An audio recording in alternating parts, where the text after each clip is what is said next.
ٹھیک جو ہے اولاً میں اسلام کو ریلیجن کہنے کا قائل نہیں ہوں. ریلیجن جو ہے کولونائزرز کے الفاظ ہیں. وہ یہاں پہ آئے تھے, انہوں نے مذہب کو ریلیجن کا نام دیا, اور ریلیجن در حقیقت یہ بتاتا ہے کہ آپ ایک محدود دائرے میں ہیں, روزہ رکھیے, نماز پڑھیے, افطار کیجیے, تراویح پڑھیے, بس گھر پہ جائیے, اور باقی جب باہر آئیں تو پھر ہمارے نظام کے تحت چلنا ہے. یہ در حقیقت وہ ایک باکس ہے جس کے اندر آپ نے مذہب کو بند کر دیا. دین اسلام جو ہے نا, یہ دین ہے. دین کا میں سمجھتا ہوں کہ سب سے بہتر ترجمہ یہ ہوگا کہ ہم ورلڈ ویو کہیں. اس ورلڈ ویو کے اندر ساری چیزیں آ جاتی ہیں, آنٹالوجی بھی آ جاتی ہے, ایپسٹیمالوجی بھی آ جاتی ہے, مورالٹی بھی آ جاتی ہے, اور جتنے ساری چیزیں ہیں یہ اس میں آ جاتی ہیں. تو دین اسلام در حقیقت ایک ورلڈ ویو ہے.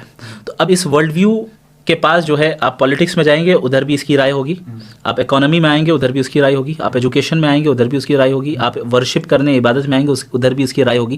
آپ کو ریلیجن کے باکس اور لمیٹڈ دائرے سے اسلام کو باہر نکالنا پڑے گا, تب جا کر آپ اسلام کو سمجھ پائیں گے کہ یہ دین ہے کیا.